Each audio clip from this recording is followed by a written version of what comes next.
Man, have you heard of this guy, Nagumo? Sounds like every teenager's dream, right?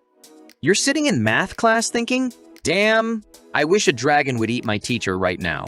And the next moment, boom, you're in Narnia. First, let me paint a picture. Nagumo is an average 17-year-old Japanese kid. His life probably consisted of anime, homework, and a new K-pop band. But suddenly, he and his classmates, athletes, nerds, mean girls, are teleported into a fantasy world. It's like a school field trip, only with more dragons and less adult supervision. Every kid gets a superpower. Now, while some get cool stuff like fireball or thunder, punch, boy Hajime gets fusion. That's like giving someone a calculator in a gunfight. No wonder he's become a laughingstock. And then there's that dungeon hike. Yeah, it seems even fantasy worlds need electives for college entrance. Hajime tries to fight the monster, gets rebuffed, and the team leader says, "Brother, you need practice." No kidding. But then drama happens. A shiny crystal appears, and like moths to a flame, one guy runs towards it. But surprise, surprise, it's a trap. They all teleport away, monsters appear, and of course, a big bad dragon. The leader tries to impersonate David Copperfield, creates a blue dome, but the dragon prevents it from destroying him. Then our boy Hajime, thinking quickly, uses his ability to synthesize to create a wall. Not the most exciting thing, but hey, it gave them some time. But just as he feels like a hero and starts running to his friends, someone's jealous ass releases a magic ball at him and our hero. Along with the dragon, falls into the abyss. He wakes up in a dark maze. He can't figure out if he's alive or dead. And then a cute, harmless rabbit appears out of nowhere. Hajime thinks, thank God, easy prey. But this isn't Bugs Bunny, folks. This rabbit destroys wolves like they're made of paper. But hold on. A bear comes along, eats the rabbit, and looks to Hajime as his next appetizer. This bear doesn't just want a hug, it keeps hunting. It takes Hajime's hand and eats it as an appetizer. In a panic, the hero tries to escape using the transformation spell. Realizing that he is bleeding to death, he begins to faint, but notices a life-saving rock. Now, here's if I'd lost my arm to a bear in a dark, creepy maze, I'd probably chalk it up. But not our boy. With magic and willpower, he thinks about how he can survive in this creepy place. And as he reflects on life, he remembers this girl. She must be a great cutie. She warned him, but he said, "Nah, girl, you'll save me, won't you?" Rage and betrayal overwhelm him, and Hajime turns into Bear Grylls. He says, "I'm not going to die here." Hunts down a wolf, eats it. And suddenly he's in Pimp My Ride, Fantasy Edition. His hair turns white, his eyes turn red, and he looks ferocious. This is no longer that weak, bumbling kid. He's now the anime Joker. After he ate the wolf meat, he started to change. He realized he was stronger. His hair went from black to white, and his eyes turned red. He became much cooler than he was. Using his new abilities, he creates a weapon, a revolver with bursting bullets accelerated by the lightning he received. Immediately, he destroys the rabbit he was running away from earlier. After eating the rabbit, he becomes faster and decides to return to the bear and get revenge. He defeats the bear and eats it, which tastes better than anything else. After that, the protagonist Hajime finally gains confidence in his abilities. And from a kind, sweet guy, turns into a strict and strong fighter. Now he's on his way home, and he's ready to destroy anyone who gets in his way. That's the way of a real man. What happens next? All right. So, y'all heard about this Hajime Nagumo guy. Man, this dude's out there in a maze, fighting monsters like he lost his car keys. I mean, seriously, dude. You lost in a maze? Man, the only maze I'm trying to solve is which fast food joint to hit up after a show. Now get this. Instead of going up, this dude is like, I ain't seeing no exit signs here. Guess I'm going down. So he's meeting all these crazy monsters, and the deeper he goes, the tougher they get. It's like when you date, the further you go, the crazier the exes you hear about. Then he hits a door, a big old locked door. Now any sane person would be like, hey, let's leave the creepy door alone, right? But no, not our hero. He tries to open it and bam, petrified ogres come to life. And these aren't your friendly neighborhood Shreks. They're out for blood. But guess what? They got one eye. Just one. Dude's like, I got this, and goes all Clint Eastwood on him. Makes gun gesture with fingers. Pow, pow! See ya, Cyclops. But the real twist? Behind the door, there's a girl. Not just any girl, but a girl sealed in magic. That's some Harry Potter level stuff right there. And she's like, help me, help me. But Hajime, being the cautious dude he is like, you seem pretty comfy in there. I'ma head out. But then she plays the betrayal card. Man, ain't that relatable? Everyone's been betrayed, whether it's by a friend, a lover, or that guy who promised you the last slice of pizza. Anyways, our dude helps her out because apparently he's a sucker for a sob story. Just as they think they're done, here comes Mr. Krabs from SpongeBob. But this one ain't looking for money, he's looking for blood. Now, our hero's got a choice. Run or fight? What does he do? Shield the girl, of course. Chivalry ain't dead. It's just lost in a maze with a dude named Hajime. Now the plot twist. The girl? A vampire! Not the Twilight kind either. The I'ma drink your blood to power up kind. And together with her fiery magic and his badass gun, they roast Mr. Krabs. Hope they had some butter ready. So, lesson of the day? Next time you're in a maze, make sure you got a vampire on speed dial. And never, I mean never open a random door without an exit plan. So, our protagonist, Hajime, runs into a girl. And it's not just any girl. I'm talking about a vampire. But not like Dracula. No, she's the kind with killer hair, golden blonde waves flowing down her back, and deep, crimson red eyes that scream, I've seen some stuff. And by seen stuff, I mean a few centuries because she's over 300 years old. But don't be seduced. She, like Benjamin Button, looks like a 12-year-old girl. Apparently, immortality comes with some beauty benefits.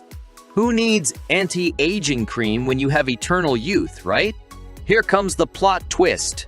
This vampiress was royalty, a princess turned queen. But then a family drama happened. Her uncle and some conniving vassals decided she was shining like a diamond too. Much, and locked her up. If that's not a family reunion, I don't know what is. Hajime was like, hey, what's your name? And she's like, you know what? I don't even want to remember my past. It's all total drama and bad blood. No pun intended. Hajime, okay, let me think about it. How about... Apparently, it means moon. Between vampires and moons, the only thing we're missing is a werewolf for the Twilight sequel. But let's talk about her looks for a second. Our girl Yu has a knack for changing her age. One moment she looks like a teenager, and the next she looks like a mature woman. She must have one heck of a skincare routine. The next, she looks like a mature woman. She must have one heck of a skincare routine. And let me tell you, this girl is always thinking about Hajime. Have you ever met someone so grateful that they are willing to die for you, even if they literally can't do it? That's her. Speaking of tools and toys, our boy Hajime, after seeing Mr. Krabs' version of this dungeon, decided he needed an upgrade. Went and created a rifle. Armor, piercing ammunition. After all, when you are in a maze with monsters, Walmart is not far behind. They roam the neighborhood, and you, with all his ancient wisdom, says, I think there's something divine down there that can get us to the surface. I'm not a realtor, of course, but when she says, "Your house is now my house," it's binding, even though Hajime told her so himself. But that's where things get really crazy. They come across these funny dino monsters with flowers on their heads. Looks like a failed attempt at gardening to me. They guess that these dinosaurs are being controlled by something. They're not just walking around enjoying the maze atmosphere. So they find the main monster's cradle and bam! There are green orbs everywhere.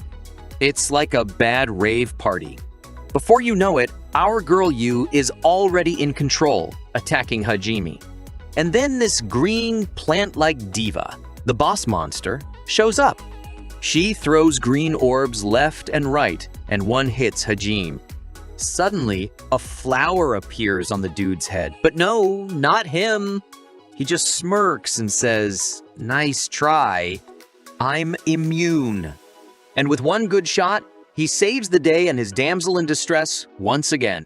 If you find yourself in a maze with monsters, make sure you have a vampire and a good rifle on your side.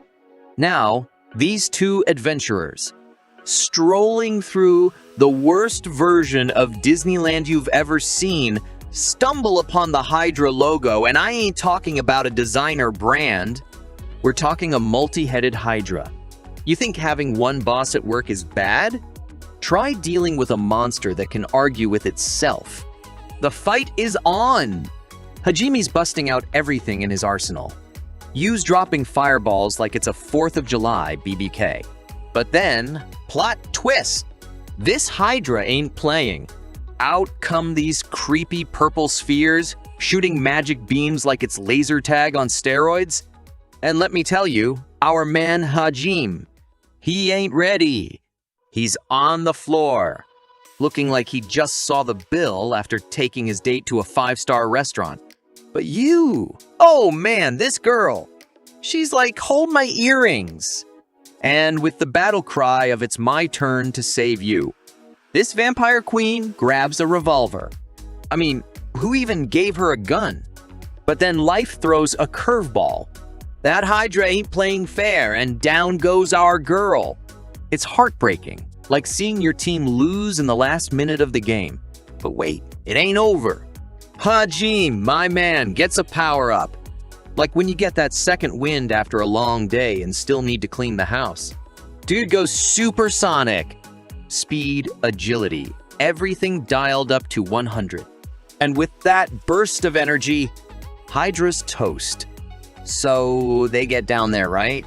And instead of finding the world's most terrifying monster, they find a skeleton sitting on a throne. Sounds like my family reunions. And as Hajime walks up to it, I'm thinking, man, that's like walking up to your credit card statement after a weekend in Vegas. Ain't nothing good about to pop out.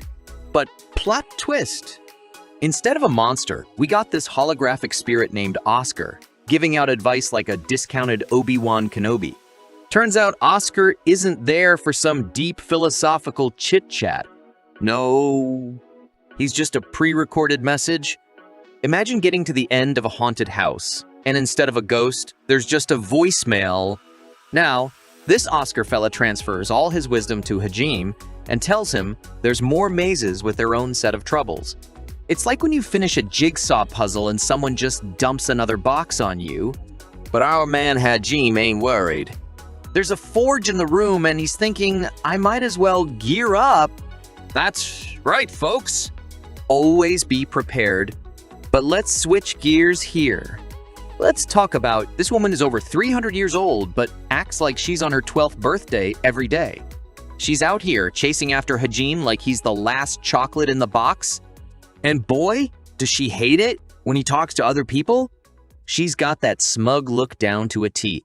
Every time she pulls that face, it's like she just heard the juiciest gossip and ain't gonna share. And let me tell you about her powers. She's like a mix of your grandma with the strength of a linebacker. Physically, she can take on anyone and everyone, but she boosts her mojo by, get this sucking blood! And not just anybody's blood. Oh no! She's exclusive. Only Hajime's blood will do, which makes their relationship a bit bitey. Then there's the brain on her. She's smart. She's not just playing 4 chess. She's invented 5 chess and is teaching it to the others. And you'd think being over 300 years old, she'd look, well, 300 years old. But nah, she's out here looking 12, all thanks to her automatic regeneration. Though she's got a small mana problem, run out of it and she's done for. It's like running out of battery on your phone at the most crucial moment. Now her love for Hajime. Whoa! It's hotter than a summer day in Texas. This guy found her, gave her a new lease on life and even a new name. And she fell for him harder than I fall for a buy one, get one free pizza deal. And honestly, can't blame her. He promised her adventures, a trip to his homeland. That's some solid boyfriend material right there. But man, does she get territorial over her man? Other guys. She's out here throwing shade like an umbrella. And the way these two communicate, it's like they got their own secret love language. A look here, a smile there, a little blood sucking everywhere. In conclusion, boys and girls, if you ever find yourself in a maze, hoping to find a holographic mentor, remember this tale, life, love, and labyrinths. It's all about the journey. Not the skeletons you find at the end, but the story doesn't stand still. Let me explain it to you. Because what I'm about to tell you is a sequel. And it's crazier than my cousin's idea to open an underwater hair salon. So our dynamic duo Hajime and Yue traversed what I can only describe as the world's deadliest escape room. I mean, come on, a maze? It's just that navigating IKEA seems like that sometimes they decide they need a little break. You know, good old Netflix and chill without Netflix. And believe me, they weren't watching reruns of Friends. They were upgrading. It's like going from a folding phone to the latest iPhone overnight. Now, Hajime, the man, is unleashing his potential the way I wish I would when I'm trying to find the TV remote. He's making gears, cars. Dude made a motorcycle and a car from scratch. I can't even bake pancakes without setting off the fire alarm. And when they talk about the Emba couple, dude, they're not just unbeatable. They're like Beyonce and Jay-Z if they had magic and fought monsters. Remember when Hajime lost his arm? No big deal. Dude just did like Tony Stark and made a new one, metallic. If I lost my arm, I just have one less arm to snack on. But not Hajime. His new arm probably supports Wi-Fi or something. And that's where the fun part comes in. You know how you buy a ring when you really love a person? And Hajime just carelessly crafted it out of magic and, as I understand it, dragon tears. He put it on Yu's finger and said, "Hey girl, remember that time in the maze? Do you want it to be forever?" That's one way to ask a question. And Yu was probably thinking, man, this guy just made a whole motorcycle and proposed with a magic ring. I win. Afterward, they stand in the magic circle and wait for a portal to appear and take them on another crazy adventure. And honestly, they look at it like it's an elevator that's about to take them to a spa or something. But with the way these two are spinning, I'm sure it's going to be something wild. Okay, friends, fasten your seatbelts, because I have a story for you that's wilder than when my cousin believed he could fly after watching superhero movies. Believe me, that story has more twists and turns than a soap opera on double speed. Imagine that. Our dynamic duo, Hajime and Yue, have just stepped out of the world's worst room and stepped out into the sunlight, or rather appeared out of a teleporter. Just when they take a breather and think they can finally get that umbrella drink, they encounter a missed opportunity of the Marvel Universe. They are met by Shia Haulia. She's overjoyed and panicked. Our couple saved her from a horrible monster, though they didn't realize it. This is not your grandmother's Easter bunny. She's an atavist. Imagine Mother Nature had a freaky period and decided, hey, let's mix bunnies with hot psychic models. That's what Shia is. And she doesn't just have regular bunny ears. They're like satellite dishes tuned to the future. She can predict the next fashion trend while walking away from danger. So she predicted that heroes would show up and help her. In terms of fashion, the girl is just on fire. Her sleeveless bikini armor screams, I'm ready for battle, but I won't say no to a beach vacation either. "Who needs versus when you've got Hajime in your corner with his mad dye skills? Create a cape that can turn heads and protect against magical arrows? Sign me up." And can Hajime's take on jewelry design be appreciated? Turning a slave collar into a fashionable piece of jewelry? He's the versus of magic. But these gifts weren't instant gifts. Shia had to work hard to get a fancy piece of jewelry first. Better, stronger. But that's later. Back to the story. And Shia's introduction? Iconic. It's like a romance show. She tried the old "I'm hotter than your girlfriend" trick on Hajime. Bold move. Then, when that trick failed and burned out faster than my attempt to go on a diet, she threw the psychic card. I guess in one of her visions, she saw that the underdog game was working. She indicated that she could help the heroes, but she needed help first. She's also a sweet girl bunny. Well, take her. Now, behind all the brashness and swagger, Shia has a noble heart. She's on a mission to save her tribe. It's like Bambi deciding, "You know what? I'm tired of running. Let's fight back."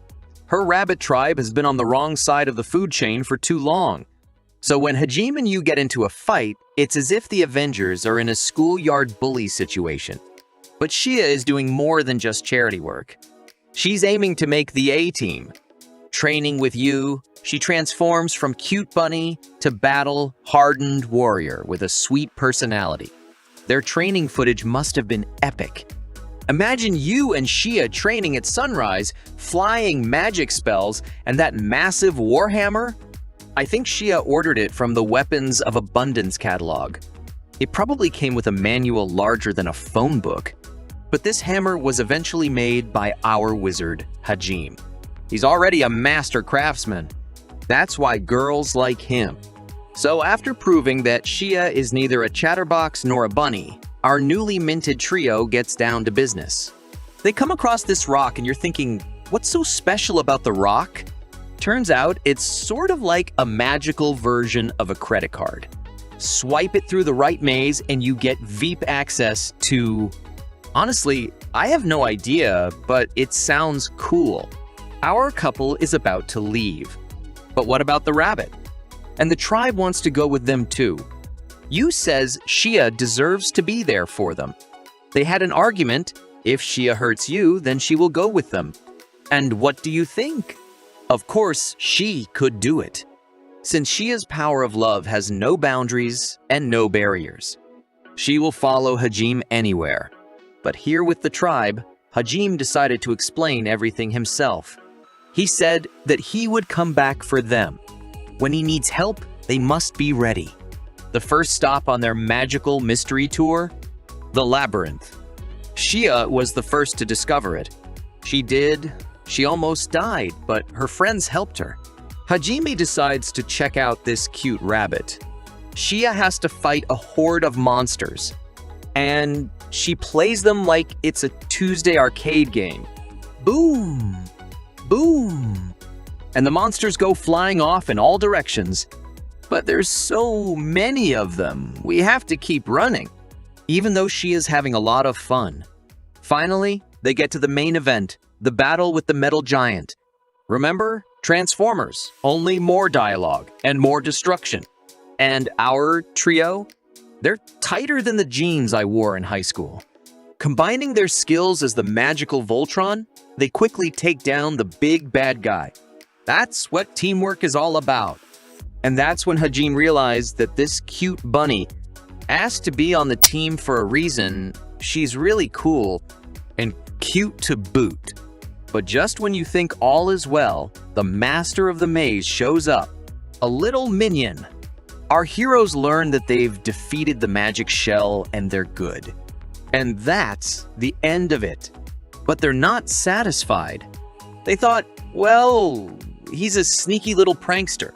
After giving the master a good shake, The squad gets the coveted element and lots cool stuff. Now, they are at peace again, with new challenges on the horizon. Shia has her eyes on the prize, and by prize, I mean Hajime. You and Shia's friendship is like a magical tennis match. Each is trying to outdo the other in the competition for Hajime's attention. But behind the rivalry lies respect, camaraderie, and a hint of may the best woman win. In conclusion, if someone tries to spin you a story about their wild weekend, just ask them, was there a psychic warrior rabbit there? If the answer is no, then you have a better story up your sleeve. It's a very hot story. So it's about a dragon girl. But how did she end up in Hajime's squad? First, our heroes were tasked with finding a missing nobleman who went to explore the dark forest with other fighters. But as time passed, no one returned. Hajime agreed in return for a favor, creating adventurer cards for his squad. After a long search, the guy was found, but it turns out that their squad was attacked by a dragon. It's been a long time since anyone has seen them, and he's the only survivor. There's some doubt. But then the facts came out. The dragon attacks again. After a brief battle, Hajime interrogates the dragon. Why does the dragon attack humans? At first, it was learned that this dragon, a girl. Can you imagine? A formidable, terrifying monster ends up being a beautiful girl. She can turn into a dragon when her mana runs out. She'll revert to human form. And she doesn't hunt humans. She's been spelled and manipulated like a toy. Now she wants to redeem herself and help people. She also really liked Hajime. Do you know why? Because he's tough and brutal. Her name is Tio Clarus. They didn't believe her at first, but you is a vampire and she confirmed it. She said that vampires and dragons are an ancient race, and she could be useful. That's how she joined the Hajime Harem. She doesn't really fight for love, but she really likes the way Hajime behaves. Like a real cowboy, as brutal as possible. They also get information from the dragon girl. That this sorcerer is leading a huge army of monsters on the settlement. He wants to destroy it completely. But in this settlement lives Hajime's former teacher. A sweet and kind teacher who came with them to this fantasy world. He will not leave her in trouble as she has always been kind to him and helped the class in times of need. By creating a strong defense, Hajime's squad stands in the front lines and meets the enemies with heavy fire. It's very epic. Monsters burn in droves, especially when you have such a beautiful dragon on your side. But there are a lot of them. And Hajime realizes he has to find the leader, the chief sorcerer of the Horde. And together, they find him. Turns out, it's his former classmate. What a twist! But what happened? Simple, he made a deal with a demon for his own gain. Bad move. That's no way to build a harem. You end up with heroes. The Hajime squad brings back the missing guy, gets their cards, and hits the road. Happy ending. Did you think that was it? But no. Now, here's one of the top stories. Remember the girl who talked Nagumo out of going to the labyrinth? Just when you thought the story couldn't get juicier, enter stage left Kaori. This girl has a heart of gold and an immense guilt weighing her down, all because she had that heart to heart with our man Nagumo. I mean, what's a girl to do when her pep talk lands her crush in an abyssal labyrinth? For a hot second, it looked like lights out for Kaori. You could practically hear the soap opera dramatic music playing. But don't worry, here comes her bestie Shizuku slashing through with her sword and sense of duty. Picture Shizuku, a blend of samurai badassery and beauty. If Mulan and Wonder Woman had a love child, it would be Shizuku. These two? They're a dynamic duo for the ages. While Kaori's out here with her priestess powers, the kind that makes you wish you had her on speed dial, every flu season Shizuku's sharpening her sword, making it known she's not one to be trifled with. Driven by Nagumo's mysterious disappearance, the duo plunged back into the labyrinth, but the plot thickens. they find themselves facing the sequel to their dragon battle. Enter the big bad, a demon who's watched way too many recruitment ads. He's got a minion, a former classmate, and eyes set on amassing more members. Tensions rise, monsters pop out like a twisted jackin. The box, and just when things seem bleaker than a British weather forecast, cue the dramatic entrance. Nagumo, flanked by his glamorous entourage, arrives. It's like when your favorite band does a surprise entry at a concert. For Kaori, it's a flood of emotions. The boy she thought was lost forever stands before her, sporting a new bad boy aura. Shizuku, ever the skeptic, takes a moment but soon realizes that it's their old friend, albeit with a glow-up. Baddies dispatched, day saved Nagumo, in all his newfound glory, is ready to head out. But wait! Drama alert! Kaori, bless her heart, lets it all out. All that pent-up love and worry come gushing out like a dam breaking. It's like watching one of those movie moments where everything is in slow motion and you're yelling at the screen, "Go girl!" Shizuku, ever the loyal friend, decides she's in for the long haul too. They're essentially saying, "You're stuck with us now, Nagumo." No takesies, backsize. The story's hero? He's caught in a delightful dilemma. Instead of one or two, he's now got an entourage of powerful beauties. Now, that's a happy ending for sure. Thanks for watching. Don't forget to subscribe to the channel and put a bell